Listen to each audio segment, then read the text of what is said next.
अभी हम सब गुरु जी की वाणी सुन रहे थे। भगवान बार बार ध्यान दिला रहे थे, दोष नहीं देखो, बुरे में बुरा काम संसार में, फाइंडिंग फॉल्ट्स। और एक बात उन्होंने बीच में बोली कि मैं सबको उनके गुण और दोषों के साथ स्वीकार करता हूँ। क्या आप लोग इस बात से एग्री हैं? आप इस बात से एग्री हैं कि मैं सबको उनके गुण और दोषों के साथ स्वीकार करता हूँ? ऐसा ही अनुभव है? ये अनुभव कैसे हो सकता है? बिना विचारे बात मत करो। जब गुण और दोष पे नज़र है, समत्व योग नहीं हो सकता, समत्व भाव नहीं हो सकता। ये एक अनुभव बताने के लिए जिन शब्दों का गुरु आसरा लेते हैं, आप ये मत सोचो कि वो शब्द ज्यों के त्यों अनुभव में आते हैं। वो एक ब्रह्म ज्ञानी की स्थिति है। वो एक विचार बता रहे हैं कि आप कहते हो मैं इसको अपना सकता हूँ, इसको नहीं अपना सकता हूँ, तो वो बता रहे हैं मैं सबको अपना सकता हूँ। आप कहते हो किसी के गुण दोष के कारण, गुण देख के मैं स्वीकार करता हूँ, अवगुण देख के मैं इनकार करता हूँ। वो कह रहे हैं मैं सबको ज्यों का त्यों स्वीकार करता हूँ, चाहे वो गुणवान है या वो अवगुणी है, मैं सबको स्वीकार कर सकता हूँ। अर्थ क्या हुआ? उनकी नज़र गुण और दोष पे नहीं है, तभी वो सबको गुण दोष सहित स्वीकार कर सकते हैं। जैसे मिसाल दिया भगवान ने अपनी बात के सपोर्ट में कि आप आम लाते हो, गुठली सेहत आता है। आप अगर सब्ज़ी लाते हो, छिलके सेहत आती है। आप अगर गेहूं लेते हो, कंकड़ सेहत आता है। लेकिन आपकी नज़र आम के गुदे पर होती है, सब्ज़ी का जो बीज का हिसाब है जिसको आपने बनाना है उस पे होती है, गेहूं पे होती है, तो कंकड़ नज़र नहीं आते हैं। इसका मतलब अगर अनुभव की तरफ देखा जाए, अनुभव ये हुआ कि तत्व दृष्टि के कारण मैं सबको स्वीकार कर सकता हूँ। भगवान कहना ये चाह रहे थे कि तत्व दृष्टि के कारण मैं सबको स्वीकार कर सकता हूँ। समडिस सबखे आत्म जग खे, सबको एक नज़र से देखना, तत्व दृष्टि से देखना। सरव में जोत जोत है सोई, तिस जोत ते हुंदियाँ चानण, चानण सरव हुई। गुरु साखी ज्योत प्रगट हुई। गुरु की शिक्षा से वो ज्योति स्वरूप परमात्मा अनुभव में आने लगता है। हर घट में वही ज्योत स्वरूप परमात्मा विराजमान है।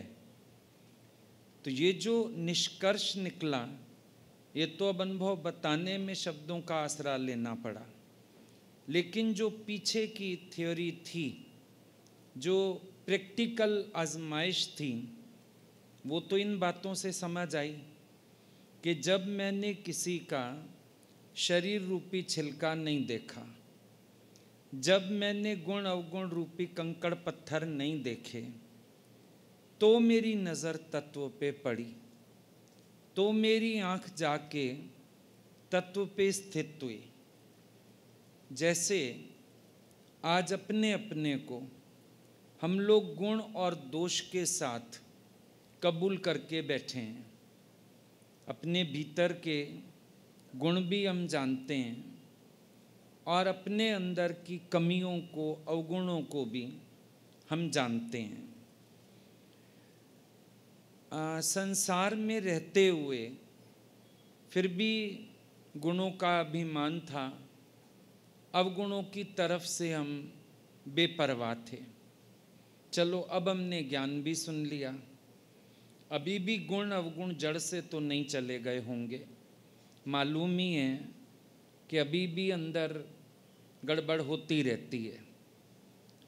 कभी कभी सद्गुणों का अभिमान भी सिर उठाता है, कभी कभी अपनी ही नेगेटिविटीज़ भी सामने आती हैं, लेकिन अपने लिए हमारे अंदर कोई विषम भाव नहीं पैदा होता है। हम अपने को जैसे भी हैं स्वीकार करके बैठे हैं, और कभी कोई टीका टिप्पणी कर देता है तो भी हम लोग उसको ये कह देते हैं, भाई मैं जैसा हूँ मैं तो ऐसा हूँ, तेरी मर्जी हो, प्यार रख ना रख, एक्सेप्ट कर ना कर, मैं जैसा हूँ सो हूँ। अपने प्रति इस तरह की भावना रहती है मन में। अब जब हम ये कहते हैं जहाँ तक जाति दृष्टि है, जहाँ तक फैली सृष्टि है, सर्व मम रूप है, तो इसका मतलब एक्सेप्ट जैसे अपने आप को करना नहीं पड़ता, अपने आप को हम एक्सेप्टेड हैं। कभी बहुत अपना कोई दोष नज़र आ जाए, 2 मिनट रो भी लेते हो, दुखी भी होके दिखा देते हो, कभी कभी गुरु के सामने आके भी थोड़ा दिखाते हो, मेरे को कष्ट हो रहा है, मुझे बहुत बुरा लग रहा है, आप इतनी मेहनत करते हो उसके बावजूद मेरे अंदर ये है, तो भी अपने आप को एक्सेप्ट ना कर पा रहे हूँ, ऐसा कभी नहीं होता है ना। अपने आप को एक्सेप्ट करने के लिए कभी हमने अपने आप को मनवाया हो, कभी बैठ के हमने अपने से मेहनत की हो, मुझे अपने आप को एक्सेप्ट करना है, नेवर, ऐसा कभी होता ही नहीं है। ऑलरेडी एक्सेप्टेड है, जैसा भी हिसाब किताब है, जैसा भी मन, जैसा भी स्वभाव, जैसे भी संस्कार, एक्सेप्टेड है। अपने अंदर वाले को सब कुछ ज्यों का त्यों एक्सेप्टेड है, बिना किसी मेहनत के, चढ़ते हुए गिरते हुए, ज्ञान में वर्तते अज्ञान में वर्तते, हम अपने आप को ज्यों का त्यों एक्सेप्ट किए हुए हैं। ये अवस्था ब्रह्म ज्ञानी की भीतर से हो जाती है। एक बात समझने की है, ये एक स्टेट ब्रह्म ज्ञानी की भीतर से हो जाती है, उसके जीवन में जब नॉन एक्सेप्टेंस कोई नहीं रह जाती है, everything is fully accepted, everyone is fully accepted, और बिना किसी विचार के एक्सेप्टेड। जैसे आपके घर में समझो एक वीणा पड़ी हो, हारमोनियम पड़ा हो, वीणा पड़ी हो, कोई चीज़ पड़ी हो, अब मन करता है इसको बजाना, तो किसी को आता नहीं है, कभी निकालते हैं, भैं भैं की आवाज़ करता है, ये कोशिश करते हैं तो बेच दो, जान छुड़ाओ इससे, निकालो इसको बाहर, ठीक है। पर एक समझदार व्यक्ति आपको देखता है, वो कहता है वेट, रुको, आपको इसको फेंकने की ज़रूरत नहीं है। आप बोलोगे मैं इसको रख के, शोर पैदा होता है, सिर दर्द पैदा होता है, अपने आप कोई रस नहीं आता, अपने आप को बुरा लगता है, पड़ोसी और तंग होएंगे, निकालता हूँ, फेंकता हूँ, जान छुड़ाता हूँ। समझदार आदमी कहेगा नहीं, ऐसे करो, पहले इससे थोड़ी दोस्ती करो। दोस्ती करने का क्या अर्थ है? हारमोनियम सीखने जाते हैं हम, वो दोस्ती कैसे कराते हैं? सुरों का ज्ञान देते हैं, ये सा होता है, ये रे होता है, ये गा होता है, ये माँ, ये पा, ये धा, ये नी, ये सा, है ना। अब पहचान तो होती नहीं सुरों की, उसके कहने से चलो मान भी लिया, पीछे वो गा के दिखाता है सा हारमोनियम के साथ, उसका सुर थोड़ा मधुर लगता है, प्यारा लगता है, हम खुद सुर लगाने की कोशिश करते हैं, वेरी बैड। मेरा सा कहीं जा रहा है, हारमोनियम का कहीं जा रहा है। पर अभ्यास से क्या होता है, रोज उसको उठाने से क्या होता है, थोड़ी फ्रेंडशिप शुरू होती है, एक दोस्ती शुरू होती है, सुरों से दोस्ती, जो वाद्य यंत्र है उससे दोस्ती। धीरे धीरे जूझना होता रहता है, दोस्ती के बाद जूझना चलता है, क्योंकि सुर निकालने तो नहीं आ जाएंगे, भजन निकालने तो नहीं आ जाएंगे, जूझना पड़ेगा। मेहनत करते करते एक समय आ जाता है जब उसका और हमारा सुर मिल जाता है, हम बजाते हैं, गाते हैं, बड़ा मज़ा आ जाता है। लेकिन अभी भी काम पूरा नहीं हुआ। क्यों नहीं हुआ? काम इसलिए पूरा नहीं हुआ, स्टेज वो आ जानी चाहिए बिना उस हारमोनियम के भी अंदर से सुर निकले और सधा हुआ निकले। हारमोनियम पे सुर सधना, वो भी सुर सधना नहीं होता, आप एक सहारा ले रहे हो। अब ढोलक बजाने वाला अगर एक सार ढोलक बजाता है, हमारे भजन का टेम्पो एक रहता है। ज्यों ही वो ढोलक को ऊपर नीचे करता है, हम आवाज़ में लाने के चक्कर में कभी कभी स्लो भजन फास्ट कर बैठते हैं, कभी फास्ट भजन स्लो कर बैठते हैं। लेकिन आपने देखा होगा जो परफेक्ट सिंगर्स होते हैं वो बोलते हैं तो ढोलक रोक दे, मुझे ज़रूरत नहीं, मैं बिना ढोलक के गाऊंगा। अपना ही अंदर का स्वर आता है बाहर। एक समय अगला उस हारमोनियम के भी पार चला गया जैसे। अब समझना, जिज्ञासु अवस्था में अक्सर मन करता है झंझट झंझट झंझट झंझट, निकलो।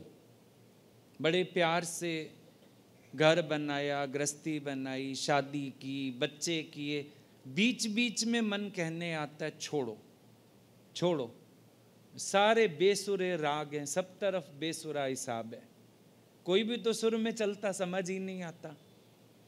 शुरू में लव मैरिज हो तो लव होता है, थोड़ी फ्रेंडशिप होती है, लेकिन उसके बाद जब जूझना शुरू होते हैं, दोस्ती तक तो चलता है काम, जूझना शुरू होते हैं जब, मन कहता है भागो, छोड़ो, चलो, कहाँ फंस गए हम तो। उस समय ऐसी फीलिंग्स आते हैं, क्योंकि सेटिस्फेक्शन कहीं से है नहीं, जिसको देखते हो वहीं से डिससेटिस्फेक्शन। लालच अंदर का मॉनेटरी वाइज सेटिस्फेक्शन नहीं आने देता है। एक्सपेक्टेंस दूसरे से इमोशनल लेवल पे सेटिस्फाई नहीं होने देती है, परेशानी परेशानी बनी रहती है। मन कहता है भागें, जंगल जाएं। ये हो गया हारमोनियम फेंकने वाली हालत। पर गुरु जब मिलता है जीवन में, वो कहता है नहीं, दोस्ती करो। कैसी दोस्ती करें भगवान, कैसे करें? हम करना चाहते हैं, अगले नहीं करते हैं। हम प्यार करते हैं, अगले नहीं करते हैं, आप बताएं। गुरु कहता है तत्व दृष्टि। See God everywhere, everything is God, everywhere is God, there is nothing but God, you see nothing but God. चलो सत्संग में बैठ के थोड़ा वाइब्स गुरु के, एटमॉस्फेयर सत्संग का हाँ जी कर जाते हैं, देखेंगे, कोशिश करेंगे। वहाँ जाके थोड़ी तो रहती है शांति, मज़ा आता है, लेकिन जब उनके स्वभाव कर्म सामने आते हैं और उस समय जूझना शुरू होता है, अब अगला कुछ भी कर रहा है, आपको विचार दिया गया सी गॉड, अब मन कहता है ये भगवान कहाँ से हो सकते हैं? ऐसों में भगवान भला कैसे देखा जा सकता है? How is it possible? क्या अवस्था होती है? जैसे वो गधा एक दीवार से कान लगा के खड़ा था, दूसरा गधा निकला उधर से, बोला क्या हो गया, यहाँ क्यों खड़ा है, घर नहीं चलना, छुट्टी हो गई है, अभी चलें। दोनों जॉब करते थे, ईंटें ढोते थे। घर क्यों नहीं चल रहा? बोला रुक, अभी चलते हैं, अभी चलते हैं। वो भी खड़ा हो गया। हुआ क्या? इतना कान लगा के क्यों खड़ा है? बोला अंदर से आवाज आ रही है, एक आदमी बार बार कह रहा है तू गधे का बच्चा है, तू गधे का बच्चा है। मुझे तो पता ही नहीं मेरा बच्चा इस घर में है, मैं उसको लेने के लिए खड़ा हूं। वो बच्चा बाहर निकले, मैं उसको लेके चलूं। अब गधे को नहीं पता ये इंसानों द्वारा इस्तेमाल होने वाली गाली है, नहीं पता, इग्नोरेंट है बेचारा। और उसको ये भी नहीं पता वो खुद मैरिड है अनमैरिड है, बच्चा कहाँ से आया, तूने पाला बच्चा कोई, कहाँ से आया बच्चा। पर इंतजार कर रहा है, अभी मेरा बच्चा बाहर आएगा, वेटिंग, वहीं खड़ा है। संत कहाँ से बोलते हैं? बिल्कुल गधे वाली स्थिति है। कान लगा के तो सुनते हो पक्का, ध्यान से सुनते हो, घर भी वाणी सुन, दोबारा भी सुनते हो। यूट्यूब पे आने का फायदा हो गया है, दोबारा सुन लेते हैं, जरूरत पड़ती है दोबारा सुन लेते हैं, लिख भी लेते हैं। एग्जैक्टली उस गधे की तरह कान लगा के खड़े हैं, पर फिर मजबूरी बड़ी जबरदस्त, ये नहीं कैच कर पाते कहां से बोला जा रहा है, बोला जा रहा है, शब्द कहे जा रहे हैं, शब्द याद हैं। अभी भी भगवान की वाणी से शब्द याद है। उन्होंने कहा मैं सबको गुण अवगुण सहित स्वीकारता हूं। अरे ब्रह्म ज्ञानी के चित्त में गुण और दोष की संभावना है? उनकी चित्त वृत्ति हमारी तरह इतनी स्थूल है? उनके दृष्टि हम लोगों की तरह ऐसी नाम रूप पे पड़ी है जो गुण और दोष वो देखेंगे? इसका मतलब हमारी अपनी चित्त वृत्ति ठीक नहीं। सुनने में क्या सुनना है हमको ये मालूम नहीं है, हम सिर्फ सुनने के लिए सुनते हैं। सुनने में मेरे को क्या सुनना है, कहाँ से भगवान बात कर रहे हैं, मुझे कैच क्या करना है, ये मालूम नहीं पड़ता है। इसीलिए हम अड़ जाते हैं। भाई आप कहते हैं भगवान देखो, जैसे वो सीधा ढूंढ रहा है ना, मेरा बच्चा अंदर है, आप सोचते हो मेरे को ऐसे कोई भगवान दिखने लगेगा, या फिर एक भ्रम, एक गलत फहमी नई पैदा होती है। अंदर वाला कहता है कि मेरे भगवान देखने से शायद वो भगवान हो जाएंगे। कभी कभी कहा जाता है सत्संग में, नो डाउट हम लोग बोलते हैं आप जाके भगवान देखोगे वो भगवान हो जाएंगे। अब आप सोचते हो ये शायद इनको सुधारने की टेक्निक है कि मैं इनमें भगवान का भाव रखूं, ये भगवान बन के खड़े हो जाएंगे। फिर नहीं कैच कर पाए, फिर गधे की तरह कान लगाया। जब हम कहते हैं तुम भगवान देखो वो भगवान हो जाएंगे, तेरे लिए हो जाएंगे, ये नहीं कि वो अपने स्वभावों से बाज आ जाएंगे, ये नहीं कि वो पलट जाएंगे, ये डेड श्योर है आपको पलटे हुए नजर आएंगे। ये डेड श्योर है आपकी दृष्टि में किसी का विकार, अवगुण, मैल ये नहीं रह जाएगा। गुरु जहां से बात करता है वहां से कैच करो। तो ये जब जूझना होता है तब होती है उलझन। फिर चलते चलते विचार से काम चलता है, जैसे अगले को सहारे से काम चलता है। हारमोनियम से गाने वाले लोग अक्सर बिना हारमोनियम के नहीं गा पाते हैं, चाहिए उनको, कहेंगे हारमोनियम हो तो गा देंगे। सांस लेने में भी आसानी, हेल्प भी मिलती है, उनका लय भी नहीं बिगड़ती है, वहाँ तक पहुँचते हैं। इसी तरह से विचार का सहारा लेते लेते हम लोग भी साधना में लगते हैं। फिर मन इधर उधर होने लगता है, फिर विचार देते हैं मैं तो भगवान देखूं। गुरु ने कहा था यू सी गॉड, चलो कोशिश करता हूँ, चलो मेहनत करता हूँ, चलो कोई बात नहीं, फिर मैं तो भगवत भाव रखता हूँ। अब ऐसी भावना बनाते बनाते, ऐसी साधना करते करते अभी अपना अभिमान जीवित है, क्योंकि अंदर एक फीलिंग रहती है कि अगला कैसे भी चलता है मैं तो भगवान देखता हूँ। गुरु ने कहा ना तुम भगवान देखो, चलो जी हम तो अपने को ठीक कर लेते हैं। ये एक अहंकार, ये भावना बनी रहती है। आप रिएक्शंस नहीं करते हो, आपके अंदर अभिमान आता है। आप भगवत भाव रखते हो, आपके अंदर अभिमान आता है। और ये अभिमान बता रहा है कि अनुभवहीनता है बिल्कुल। भगवान को भगवान नहीं देख रहे हो, आप अभी किसी नाम रूप को भगवान देखने की कोशिश कर रहे हो। ये अधूरा अनुभव हुआ। जब मुझे अंदर ये भाव आ रहा है कि मैं तो भगवान देखता हूँ, अगला चाहे कुछ भी करे, कैसा भी कोई चलता है, मैं तो जी अपने को बना लेता हूँ, मैं तो भगवान देख लेता हूँ। समझना इस बात को, हमारा अपना अनुभव अधूरा है।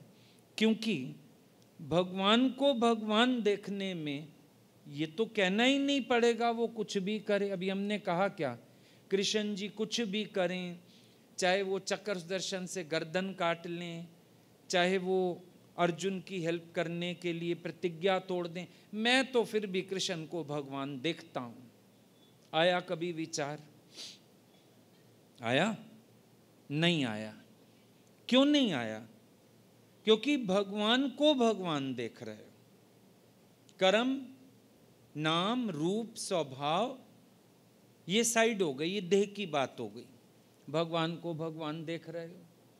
जिस दिन ये समझ आ जाता है, नाना रूप धरे बहुरंगी, वेद वाक्य समझ आ गया जिस दिन, उस दिन ये फीलिंग हो जाती है, अरे मूड था मैं आज तक भगवान को भगवान ना देख के नाम रूप रिश्ते से देखने की कोशिश कर रहा था, तो है ही भगवान, मेरी तो आज आंख खुल गई।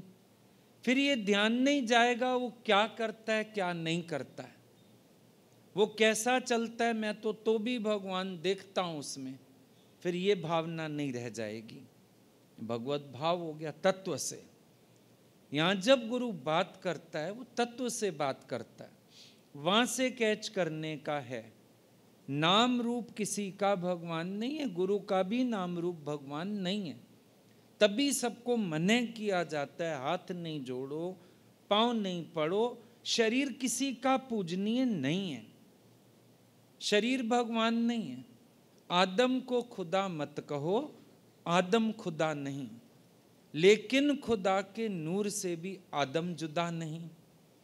अब जो नूर है, नूर पे नजर टिकाओ, हस्ती पे तू ध्यान लगा।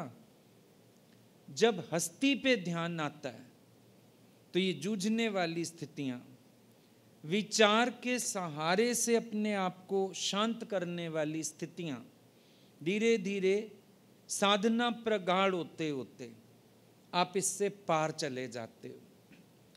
अभी कैसा ही कोई ब्रह्म ज्ञानी के पास आता है, वो उसके गुण अवगुण याद करके उससे नहीं वर्तता है, विचार नहीं देता है अपने को, मेरे को भगवान देखना है, मेरे को ब्रह्म भाव रखना है, मेरे को आत्म भाव बनाने का है।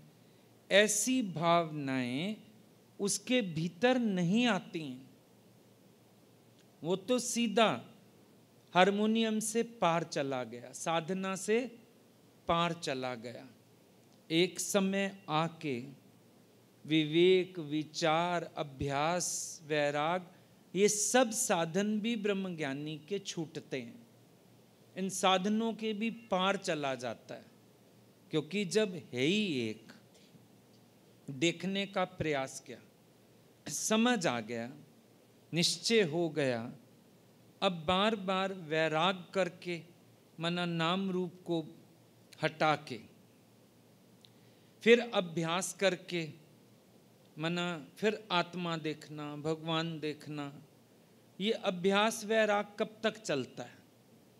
जब तक एक विवेक से पूर्ण फैसला नहीं हो गया। विवेक विचार रूपी साधन भी इसीलिए छूटता है कि एक बार विवेक चाहिए होता है सत्य असत का पता लगाने के लिए। जब पता चल गया सत्य सत्य, तो विवेक भी नहीं चाहिए। जब दो है मेरे लिए, एक सत्य है एक असत्य है, तो बराबर मेरे को कसौटी चाहिए कोई। सुनार की दुकान पे सोना ही सोना है जो उसका अपना है। अपना सोना कभी कसौटी पे घिस के नहीं बेचता, आपका सोना कसौटी पे घिस के लेता है। जहां डाउटफुल है ये सोना है, पीतल भी हो सकता है, 24 कैरेट भी हो सकता है, 18 कैरेट भी हो सकता है, डाउटफुल केस है तो कसौटी पे कसता है। लेकिन जब उसके अपने सोने की बात आ जाती है जो उसकी शॉप पे पड़ा है, वो तो पहले से कसा कसाया, उसको कसौटी पे घिस के नहीं देगा। वो कहेगा मेरी गारंटी कार्ड दूंगा, बिल दूंगा, ले कहीं जाके आजमा लो, कहीं जाके आप दिखा लो, पर अपनी शॉप पे कसौटी पे नहीं घिसेगा। उसको श्योर है ये सोना है। जिज्ञासु अवस्था में अभी हम डाउटफुल, जिसको कहते हैं संशयात्मक बुद्धि, ये संशयात्मक बुद्धि है। संशय पड़ा है, भगवान भी है नहीं भी है, भगवान है तो ऐसे क्यों करता है, संशय बुद्धि है, अपनी संशय बुद्धि है। इस संशय बुद्धि के कारण विवेक विचार साथ रखना पड़ता है, बार बार कसौटियों पे कसना पड़ता है। गुरु ने विचार दे के बताना पड़ता है, नहीं तत्व से तो भगवान है, तू ये असत जगत छोड़, असत नाम रूप मत देख, कर्म मत देख, विकार मत देख, स्वभाव मत देख। अलग करने के लिए विवेक की कसौटी चाहिए होती है। पर जिसका ये फैसला हो गया आप सत्य किए सब सत्य, विवेक रूपी साधन, विचार रूपी साधन, ये भी ब्रह्मज्ञानी के वहीं धरे रह जाते हैं, इनसे भी पार चला गया। अभी वो पार चला गया ब्रह्मज्ञानी। एक अवस्था ज्ञान में चलते चलते ऐसी आनी चाहिए जहां पर आपको विचार ना देना पड़े कि भगवान है, पर आपके अंदर एक निश्चय रहे कि भगवान के सिवाय कुछ बना ही नहीं है। दादा भगवान से किसी ने पूछा था, दादाजी भगवान नहीं देखने में आता है। अभी आपसे कोई पूछेगा, आप तरह तरह से उसको सिद्ध करोगे, भगवान है, तत्व से देख, रुई एक है, तकिए अलग हैं, बर्फ की शेप्स अलग हैं, पानी एक है, बहुत कुछ। दादाजी ने क्या पूछा, बोला भगवान के सिवाय आखिर क्या बना है जो तुम देखती हो, मुझे वो बताओ।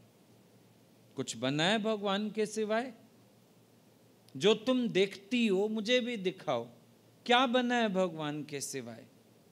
मेरे को तो निश्चय नाना रूप धरे बहुरंगी। अब करोड़ों बल्ब दिवाली पे शहर में लगे होते हैं, जल रहे हैं, बिजली तो सब में एक है, करोड़ों बल्ब लगे हैं, एक दो भी नहीं, करोड़ों मोमबत्तियां और दिए जल रहे हैं, ज्योति तो एक ही है। तो ऐसा जो निश्चय की ज्योत अंदर जल जाती है, वहां फिर अज्ञान अंधेर विनाश। कर्म से तौलने की कोशिश मत करना, गड़बड़ है। देखो गीता में एक बड़ा अच्छा भगवान ने सॉल्यूशन दिया, कर्म में अकर्म, अकर्म में कर्म जो देखता है वो सच को देखता है। बड़ा अच्छा सॉल्यूशन है। कर्म में अकर्म, ब्रह्मज्ञानी से कर्म होते हुए दिखेंगे, कर्म में अकर्म है उसके, यानी जो वो स्वयं को कर्ता नहीं मानता है, उसके शरीर द्वारा जो भी हो रहा है, कर्म में अकर्म। ब्रह्मज्ञानी को नहीं दोष गुसाई, दोष नहीं आ सकता है कर्म का उसके ऊपर, क्योंकि वो कर्म में अकर्म से स्थित है। और संसार में लोग अकर्म में दिख सकते हैं पर कर्म में बरत रहे हैं। अभी इतने लोग बैठे हो आप, इतनी हॉल भरी पड़ी है, इतने सब आ गए हो, बहुत सब दिख रहे हैं, अकर्म नजर आ रहा है सबका, बाहर से सब फ्री बैठे हो, अकर्म दिख रहा है सबका। अकर्म में कर्म, वो जो अंदर माइंड कंटिन्यूसली वर्क करता रहता है। अभी उठूंगा, फैक्ट्री जाने का है, दुकान पे जाने का है, जल्दी जाने का है, प्रसाद खा के जाऊंगा, प्रसाद छोड़ जाऊंगा, कुछ कुछ कुछ कुछ अंदर अकर्म दिख रहा है, समाधिस्थ दिख रहे हैं सारे, अकर्म में तो कर्म चल रहा है। बीच बीच में मन उड़ उड़ जा रहा है, ला रहे हैं वापिस। हाँ, सुने 2 लाइनें सुनी फिर चले गए, फिर हमारी बात से कनेक्टेड कोई बात हो गई, वहां चले गए। दिख तो सबका अकर्म रहा है, कोई कुछ कर ही नहीं रहा है। शांत चित्त योगी सब ऐसे बैठे हैं, देखे कोई संतों की सभा लगी है, ऐसा ही फीलिंग आएगा, देखने में ऐसी फीलिंग आएगी। पर अंदर देखना, अकर्म में कर्म चलता जा रहा है मन में। ये जो दादाजी बोले 98% you are mental, 2% physical body, वो जो 98 है वो देखो टिकता नहीं, चलता है चलता है चलता है, कुछ कुछ कुछ कुछ आए जा रहा है अंदर, कुछ ना कुछ चल रहा है। अब दिख तो रहा है अकर्म। अभी कोई बाहर से आए, बोलेगा जितने साधु पुरुष यहाँ बैठे हैं भाई, ऐसे साधु तो दिखेंगे नहीं दुनिया में। पर सब कोई जानता है अंदर कितना साध पाए अपने अपने को। साधु देखने में सब आ रहे हैं, है साधु। इधर भी किसी स्त्री में आंख गई, पुरुष में आंख गई, कोई गुण अवगुण देखा, किसी की ड्रेस में ध्यान चला गया, कहीं ना कहीं मन जाए जा रहा है, चलता जा रहा है। किसी की प्रशंसा, किसी की निंदा, किसी से कंपैरिजन, किसी से ईर्ष्या, किसी से जलन। मन की वृत्तियां देखो, और वृत्ति भी ऐसी नहीं कि हम बोलें कोई उज्जवल वृत्ति, क्षुद्र वृत्तियों में मन वर्तता है। सत्संग जैसी अच्छी जगह में बैठ के भी मन हमारा क्षुद्र वृत्तियों की तरफ भागता है, नीचाइयों की तरफ भागता है, गिरावटों की तरफ भागता है। चेक करना, जांचना। तो अब जब हम कर्म से किसी को देखना चाहते हैं, भगवान है तो ऐसा क्यों करता है?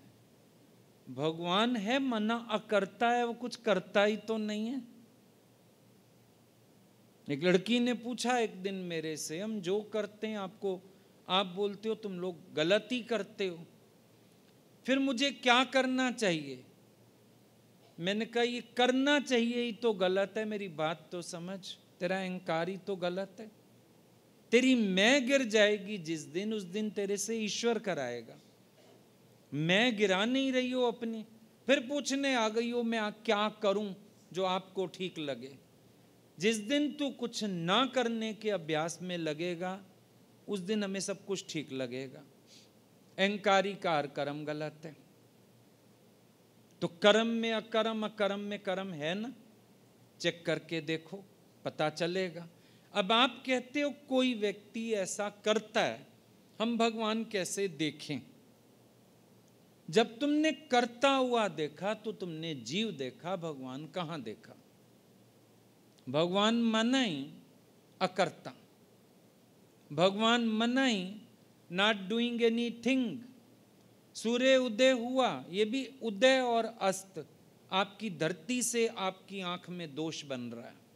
धरती वालों को लग रहा है सूर्य उदय हुआ, सूर्य अस्त हुआ। सूर्य में उदय होना और अस्त होना, क्या ये दो क्रियाएं सूरज में हैं? हमारी धरती के घूमने के कारण कभी सूरज की तरफ सन्मुख हो गए, कभी विमुख हो गए। सन्मुख में दिन हो गया, विमुख में रात हो गई। सूरज में क्रिया है नहीं है ना? सूरज करता है। सूर्योदय हुआ, पक्षी उठ गए, आप उठ गए, सब काम पे लग गए, पेड़ पौधे अपनी वृद्धि करने लगे, फल वृद्धि करने लगे। प्रेजेंस मात्र से सूरज ने कुछ नहीं किया। इसी तरह से जब हम कहते हैं भगवान, मन कर्म का दोष वहां नहीं है। तो जो आपको कर्म की भावना बन रही है, दिख रहा है, उस कर्म में अकर्म का ख्याल करो। कर्म में अकर्म देखो तो भगवान देख पाओगे। दादा भगवान ने बोला, जिस दिन से मैं अकर्ता हुआ, मुझे लगा सारी दुनिया स्ट्राइक पर है, कोई कुछ नहीं कर रहा है। और आप अपने आप को जो साधु महाराज कहते हो कि मैं, अगले ने ऐसा किया, देखो चुप तो हम फिर भी रहे, क्या आप सचमुच चुप थे? आपके अकर्म में कर्म नहीं था। आप बाहर से नहीं बोले, आप मन से बोले। आपने उसको नहीं चाटा मारा, आपने दरवाजा पटका। आपने अगले को कुछ नहीं कहा, कप प्लेट तोड़ा। आपका भी तो अकर्म में कर्म था। तो बड़ा अच्छा श्लोक है गीता का ये कि कर्म में अकर्म, अकर्म में कर्म को जो जानता है वो सच को जानता है। अपना जीव भाव गंवाने के लिए अकर्म में भी कर्म देखना पड़ेगा, तभी तो समाधि हो सकेगी। सामने वाले के लिए जो ख्याल आता है कर्म का, दोष दिखता है, उसमें अकर्म का भाव करना पड़ेगा कि भगवान है तो अकर्ता है, ये मेरी आंख का दोष, मेरी इच्छा। भगवान की तो लीला चलती है, भगवान तो कुछ करने वाला नहीं है। ये आपको ही तो दोष हटाना पड़ेगा। जितने भी आपके अवतार हुए उनकी सबकी लीलाएं पता है। अब भगवान से जुड़ गई तो लीला कह दिया, वरना तो कर्म पता है। सीधी बात, कर्म पता है सबके। बावजूद कर्म पता होने के हमने किसी को मर्डरर नहीं देखा, किसी को द्वेषी नहीं देखा, किसी को गलत नहीं देखा। आखिर क्यों? हम कहेंगे जी भगवान तो पाप का नाश करते हैं, भगवान तो दोषी नहीं होते हैं, भगवान तो कुछ करते नहीं हैं, सामने वाले के कर्म की सज़ा देते हैं। गीता में भगवान ने लिखा, तेरे कर्मों का फल तुझे देता हूँ अर्जुन, मैं कुछ नहीं करता हूँ। बहुत सारा ज्ञान आता है आपको उनके बचाव के लिए। आता है नहीं आता है? आधी रात को भगवान कृष्ण गोपियों को बुला के रास करते हैं। आपको कोई गलत भावना ही नहीं है मन में? आप कहते हो नहीं, वो तो भगवान ने प्रेम बांटा, अमृत बांटा, रिझायूं राम लोकों लिखी, दुनिया से छिपा के दिया, दुनिया वालों के लिए अंधेरा कर दिया, भक्तों के लिए सोजला कर दिया। यही सब बोलते हो।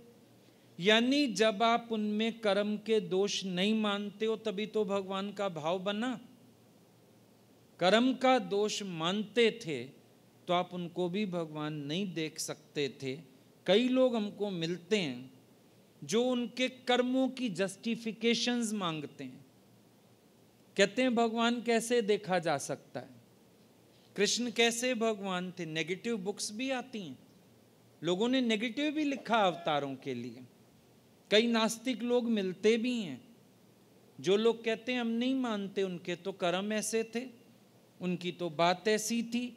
अब जब तक कोई इंसान खुद उस भाव में, कृष्ण कॉन्शियसनेस में स्थित ना हो जाए, नेचुरली वो नहीं समझ पाएगा कृष्ण कैसे कर्म में अकर्म सिद्ध करके बैठे हैं। कैसे समझेगा? कृष्ण का कर्म में अकर्म है, चाहे आप लोग सत्संग भी सुन रहे हो, जब तक ये स्थिति हो नहीं जाती अपनी कि कर्म में अकर्म सिद्ध हो जाए, गुरु को भी नहीं जाना जा सकता। मन बार बार गुरु में कर्म का आरोप लगाता है, आरोपित नजर आते हैं। जैसे पानी का घड़ा लेके चलो, आकाश चलता हुआ दिखता है। मैला पानी हो तो उसमें चांद भी मैला मैला, आकाश भी मैला मैला। ये मैल आरोपित है नहीं, मैल आरोपित है। अभी आंधी चल जाए, आकाश ना सारा धूल से भर गया, कुछ भी नहीं हुआ, आकाश साफ का साफ है। बहुत नीचे चल रहा है सारा कुछ, बादल बहुत नीचे, आकाश से बहुत नीचे चल रहा है खेल सारा, आरोपित। ऐसे ब्रह्म ज्ञानी में भी आरोपित। ब्रह्म ज्ञानी से शुरू करो, पीछे अपने लिए अभ्यास करो कर्म में अकर्म का, फिर एक समय दृष्टि बन जाएगी।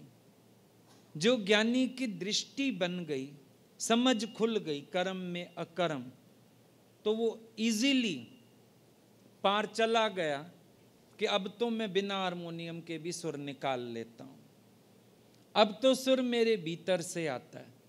इसीलिए देखना, जिनके गले सधे हुए होते हैं उनके भजन में बड़ा रस होता है, चाहे कोई वाद्य यंत्र हो ना हो, कोई भजन बिना ढोलक के भी गाए जाएं उसमें भी बड़ा रस समाधि तुम्हें फील होने लगेगी। ये क्या हुआ, तो बिना किसी साज बाज के गा रहे हैं, सुर के पार चले गए। ऐसे ही इस अभ्यास के भी पार चलना होता है, टिकना नहीं होता। ये जो गुरु जी बात बोल रहे हैं वहां से बोल रहे हैं कि मैं उस अभ्यास के भी पार जा चुका हूं, मुझे गुण अवगुण से फर्क नहीं पड़ता किसी के, क्योंकि मेरी एक्सपेक्टेशन नहीं है, इसीलिए मुझे फर्क नहीं पड़ता। मेरी स्थूल दृष्टि नहीं है, चम दृष्टि नहीं है, इसलिए मुझे फर्क नहीं पड़ता। मैं सबको एक ऊंची नज़र सर्राफी होए, एक ऊंची सराफ वाली नज़र। सराफ की नज़र सोना पहचानती है, ब्रह्म ज्ञानी की दृष्टि वो भी पहचानती है, एक ही को पहचानती है। दूजा भाव ना होई, दूजा कोई भाव अपने भीतर ब्रह्म ज्ञानी आने ही नहीं देता है। द्वैत ही नहीं, अद्वैत, एक अद्वैत सिद्ध हो गया, एक दृष्टि हो गई। ब्रह्म ज्ञानी की दृष्टि समान, कैसी है ब्रह्म ज्ञानी की दृष्टि? समान दृष्टि, एक दृष्टि। तो एक दृष्टि माना तत्व दृष्टि। तो ज्ञानी कह सकता है, भाई कोई पूछे किसी में गुण है किसी में अवगुण है, आप सबको प्यार कैसे कर सकते हो? तो ब्रह्म ज्ञानी कहता है मैं गुण अवगुण सहित सबको स्वीकार करके बैठा हूं। आता आपको भी है। सबसे पहले आप अपने को एक्सेप्ट करके बैठे हो, अपने बाल बच्चों को एक्सेप्ट करके बैठे हो, अपने फ्रेंड्स को एक्सेप्ट करके बैठे हो। जहां जहां आपका प्यार है, क्या आप नहीं एक्सेप्ट करके बैठे हो?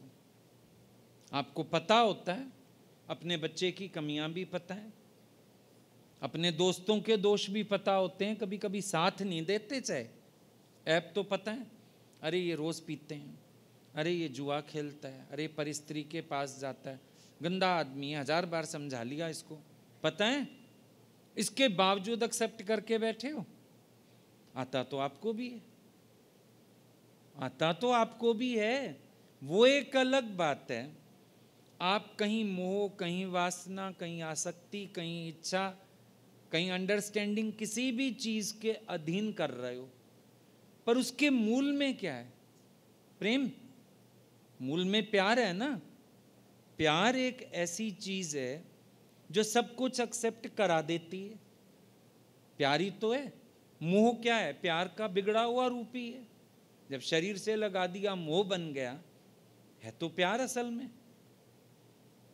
ध्यान देके देखो, आसक्ति क्या है तो प्यार, पर गाड़ी हो गई कहीं पे प्यार की भावना, सर्व के लिए ना रह के एक के दो के लिए रह गई, वो आसक्ति बन गई। मूल क्या है? उसके बीज में क्या है? आधार क्या है? प्रेम। यानी आत्म दृष्टि से प्रेम करते आए अगर हम लोग, तो हम भी पार जा सकते हैं गुण अवगुण के नजरिए से, इस खेल से पार जा सकते हैं।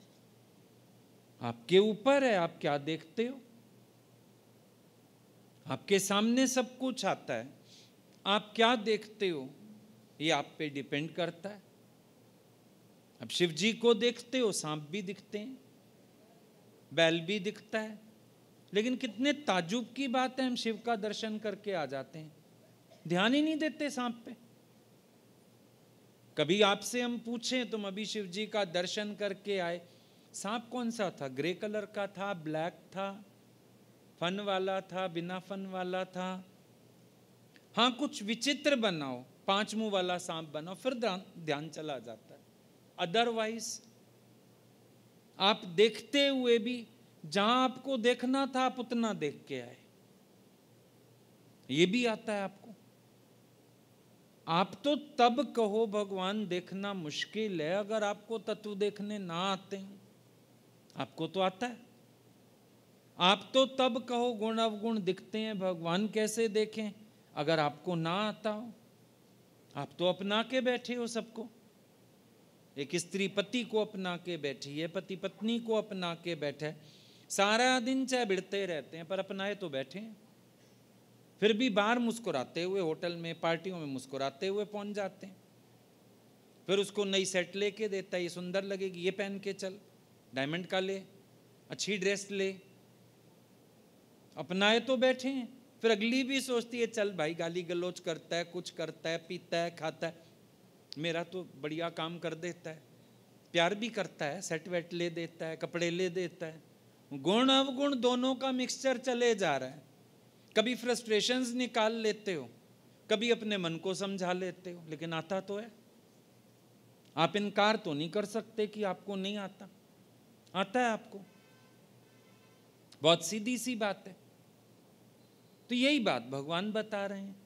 अब आपका ये स्वभाव चंद लोगों तक सीमित है, 2, 4, 6 इतना सीमित है। ज्ञानी का ये प्रयास विशालता में है, बस इतना सा डिफरेंस है। लेकिन इतना डिफरेंस बहुत बड़ा डिफरेंस कर देता है, क्योंकि विशालता आए बिना आपके अंदर एक्सेप्टेंस होने के बावजूद भी रिएक्शंस हैं। एक्सेप्टेंस भी है, रिएक्शन भी है। इसका मतलब एक्सेप्टेंस के पीछे कहीं नॉन एक्सेप्टेंस भी है। अब आपने कहा मैंने शादी की, एक स्त्री ने पुरुष से की, पुरुष ने स्त्री से की, आपने कहा हमने एक दूसरे को स्वीकार किया, अग्नि को साक्षी मान के, ये करके। पर जब रिएक्शंस निकलते हैं एक दूसरे के प्रति, जब रिएक्शंस निकलते हैं, क्या होता है उस समय? वो जो पार्ट नॉन एक्सेप्टेंस वाला है, एक पार्ट है जिसको हम ढके हुए हैं, जिसके लिए हम सोच नहीं रहे, जिस पे पर्दा पड़ा हुआ है, उतनी देर तो शांति है। जो ही वो सामने आता है, फिर हमारी नॉन एक्सेप्टेंस फ्रस्ट्रेशन के रूप में बाहर आती है। और जिस चीज को हम एक्सेप्ट किए बैठे हैं उसके प्रति एक्सपेक्टेंस होती है कि मुझे वही रूप बार बार चाहिए, वही प्यार बार बार चाहिए, वही केयर, वही सेवा बार बार चाहिए। वहां ना मिलने पर फिर फ्रस्ट्रेशन बाहर आती है। तो संसार में जब चंद लोगों के बीच है ये चीज, तो टाइम टू टाइम एक्सेप्टेंस और नॉन एक्सेप्टेंस उठते रहते हैं, और उसके रिएक्शंस देख के पता चलता है। भाई कभी कभी मुंह से निकल जाता है, दिल तो करता है तलाक ले लूं, फिर कोई घर का व्यक्ति बोलता है ले ले, छोड़, इतनी दुखी, अरे वो तो गुस्से में बोल गई, ऐसे अच्छे भी हैं। अब उस समय नॉन एक्सेप्टेंस वाला पार्ट बहुत हावी था, अब शांति हो गई, नॉन एक्सेप्टेंस वाला पार्ट जरा ठंडा पड़ गया, एक्सेप्टेंस वाला जरा ऊपर आ गया। अब अंदर वाले ने कहा कोई बात नहीं, जिंदगी यही है, वो भी तो 4 मेरी बातें माफ करके बैठे होंगे। बस एक छोटे दायरे में जब होता है ना ये एक्सेप्टेंस, तो इसमें रिएक्शंस रहते ही रहते हैं, कुछ कुछ कुछ कुछ होते रहेंगे रिएक्शंस। पर यही जब एक्सेप्टेंस विशालता में होती जाती है, आपके रिएक्शंस खत्म होते जाते हैं। टाइम नहीं है आपके पास, अब आपके पास समय का अभाव हो गया। किसको स्वीकारूं, किसको इनकारूं? पूछो ब्रह्मज्ञानी से। कई बार जो लोग आते हैं ना, वो लोग पूछते हैं आपको कौन प्यारा, कौन प्रिय, कौन अति प्रिय। तो हम लोगों के पास हंसने के सिवाय जवाब नहीं होता। ये तौलने के लिए वक्त कहाँ है? और ये तौलने का एक ही तराजू का बाट है, कौन सा? इच्छा। इच्छा रखो किसी में, फिर पता चलेगा कौन प्रिय, कौन अप्रिय, कौन अति प्रिय। पर जब एक्सपेक्टेंस का बाट ही नहीं है, ऑल इज वेल। अब जो सामने आ रहा है वही बिल्कुल ठीक है, जो सामने आ रहा है वही मंजूरी हो गई उसकी तरफ, ये अंतर आ जाता है। तो ब्रह्म ज्ञानी जो पार हो गए उस झमेले से, वो कह सकते हैं मुझे सब स्वीकार है, सब कबूल है, नो प्रॉब्लम। आप भी कभी कभी चीज़ों को एक्सेप्ट करते हो, किस हिसाब से? जो आपने बनाना हो। आपने मैंगो शेक बनाना है, ढीले आम भी चलते हैं। बहू बोले सास को, मम्मी मैंगो दे दो, मेरे को मैंगो शेक बनाना है, ढीले आम भी देगी। पर खाने के लिए अगर ढीला पकड़ा दिया ना, अच्छा अपने लिए रखा, ढीला मुझे दिया। देश काल पात्र की भी बात आ गई, एक्सपेक्टेंस की बात आ गई, भीतर से मैं किस समय क्या एक्सपेक्ट कर रहा हूं। पाव भाजी बनाने की आपने सब्जियां वैसे ही कूट मारनी है, चल जाएंगी, थोड़ी ढीली पीली भी। और अदरवाइज भैया नहीं तेरे पास सब्जी अच्छी नहीं है, मैं आगे चलती हूँ। बोलते उसको ये जाओगे, सब्जी तेरी ढीली है, ऐसी है, चल मैं कर लूंगी गुजारा, चाहिए ही तेरे को वैसी, मेहनत कम पड़ेगी, सस्ती लगा। फर्क हो गया। उसी सब्जी को कभी आपने, उसी फल को इनकारा, कभी स्वीकारा। आपके मन का खेल था, खेचल, इच्छा की खेचल थी। अब कोई स्वीकारा जाता है, कोई इनकारा जाता है, फिर वही बात है, बाट कौन सा? इच्छा का। इच्छा के बिना तो प्रियता अप्रियता बनती नहीं। और आत्माकार जो है, प्रियता और अप्रियता से परे होता है। आत्मा में प्रियता और अप्रियता का भाव नहीं बनता है। अष्टावक्र गीता पढ़ो, 18वां अध्याय, जीवन मुक्त पुरुष का लक्षण। प्रिय और अप्रिय नहीं है ज्ञानी के लिए। प्रियता और अप्रियता, ये द्वंद्व पैदा होता है इच्छा से। इच्छा से प्रियता और अप्रियता पैदा होती है। अचाह हो जाने से प्रियता और अप्रियता का दोष मिट जाता है। ये प्रिय, ये अप्रिय, ये दोष खत्म हो जाएगा जब अंदर कोई इच्छा नहीं होगी। जब तक इच्छा रहती है, प्रियता और अप्रियता का दोष रहता है। ये मेरे को बहुत प्यारा लगता है, क्यों? मेरे अनुसार चलता है, जैसा मैं कहता हूं वैसा करता है, ये बहुत प्यारा लगता है। इसको तो देखते ही गुस्सा आता है, ये मेरे अकॉर्डिंग नहीं चलता है। अब मेरी इच्छा गलत है या व्यक्ति गलत है? ना व्यक्ति सही है, ना व्यक्ति गलत है। जो मेरे इच्छा के तराजू में तुल गया सही, जो ना तुला वो गलत। अब संसार अच्छा बुरा हुआ, मेरी इच्छा अच्छी बुरी हुई, चेक करो। अच्छा बुरा संसार हुआ या मेरी इच्छा हुई? मेरी इच्छा हुई। अच्छा भी दिखाती है, बुरा भी दिखाती है। अच्छा, जहां मुझे एक्सपेक्टेंस नहीं होती, वहां बस मेरे अंदर कह लो एक प्यार का, आदर का, श्रद्धा का अच्छा भाव होगा, गुण अवगुण कुछ होगा ही नहीं। अभी समझो आप इधर आके बैठे, अब आपको हमसे कुछ चाहिए नहीं, हमको आपसे कुछ नहीं चाहिए। क्या है आपके पास? प्यार का भाव है, श्रद्धा का भाव है, सत्संग पूरा हो गया, खुश हो जाएगा, मेरा घर भी पास है, चलिए, इतना ही। गुण अवगुण कुछ है? कुछ भी नहीं है, क्योंकि एक्सपेक्टेंस नहीं है। चाहे हम कितनी कड़वी बातें बोल दें, हाँ जी हाँ जी करके चले जाओगे। मजबूरी आपकी भी है, विरोध करने की हिम्मत नहीं, हम और ज्यादा छिलके उतार देंगे। हमारे पास आंसर है अपनी बात का, वो भी डर। और साथ ये दायरा सत्संग वाला, समा सत्संग वाला ये महफिल, जहाँ सतगुरु आप प्रगट विराजमान रहते हैं, यहाँ के वाइब्स ऐसे होते हैं, अंदर वाला कबूल करता है सच को, अपने सब गुनाहों को कबूल करता है। भले बाहर जाके इनकार करो किसी के आगे, यहाँ ना कहने की हिम्मत लेके आओ, यहाँ बैठ के बोलो नहीं, नहीं हो सकता।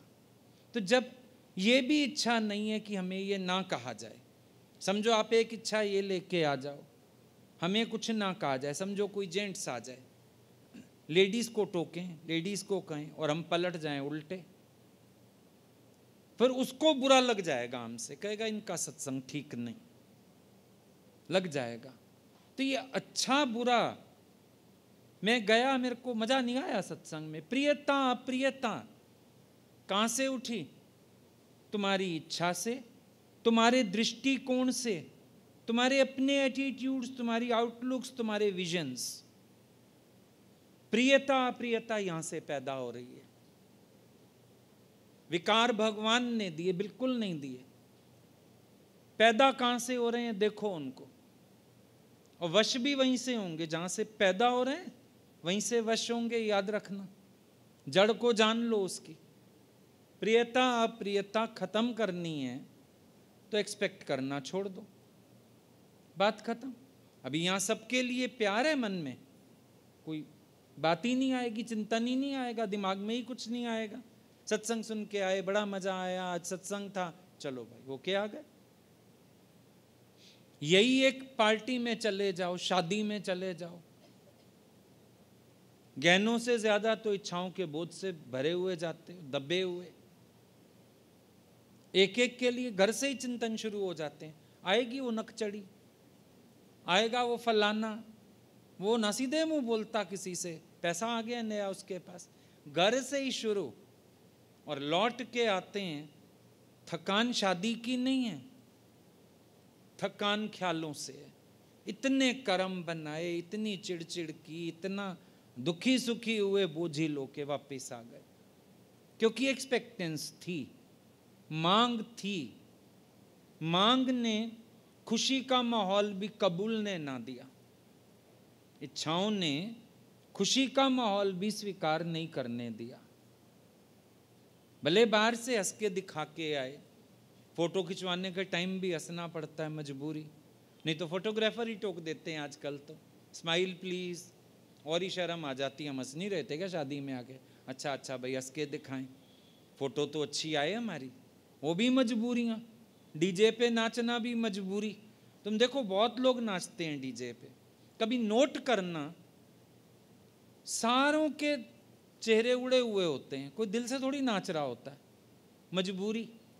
बहुत अच्छा नाचना आता है, वहां खड़े होकर जरा जरा ऐसे ऐसे हाथ हिला देंगे, ठीक है हो गया हो गया, फोटो खिंचवा ली। दिल से खुश हैं, दिल से हैप्पी हैं?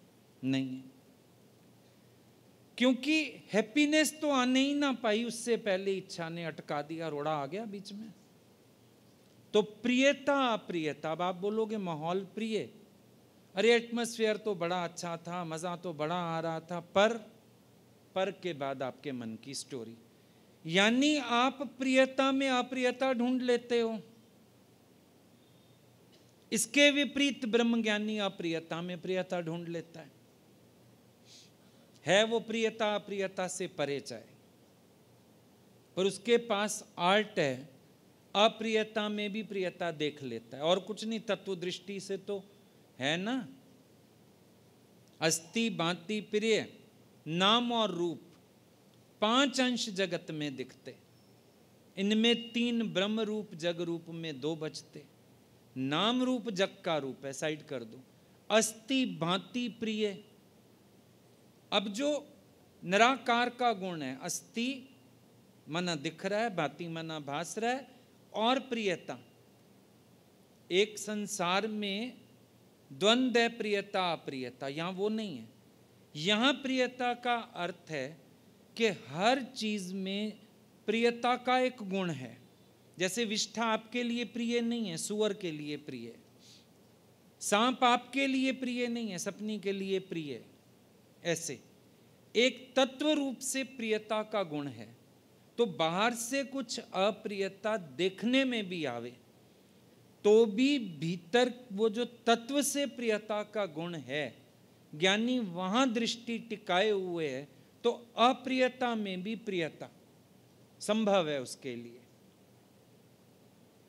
और मान लो कहीं पर प्रियता है, कहीं पर अप्रियता है, वो इन दोनों दोषों से परे, दोनों दोष हैं संसार का।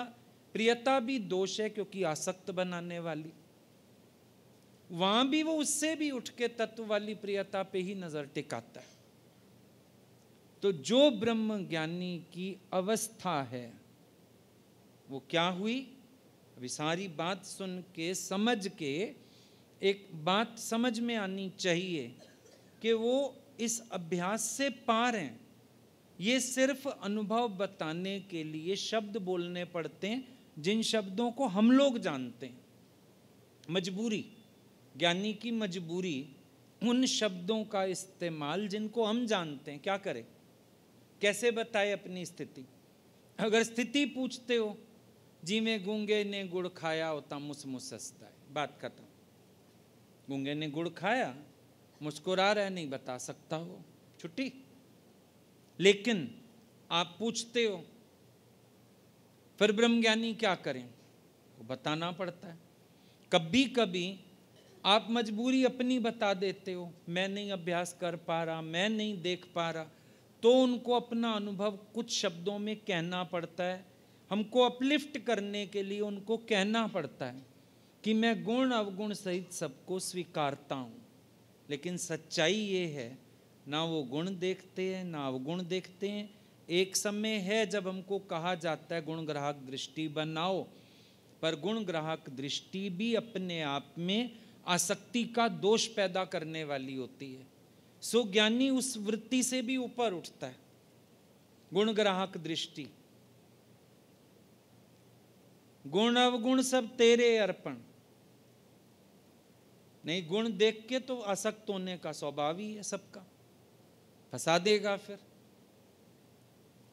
तो गुण अवगुण कभी तो यूं हटाए, मोहे निर्गुण जियो सब गुण तेरे। निर्गुण भगवान, ये गुण अवगुण सब तेरे।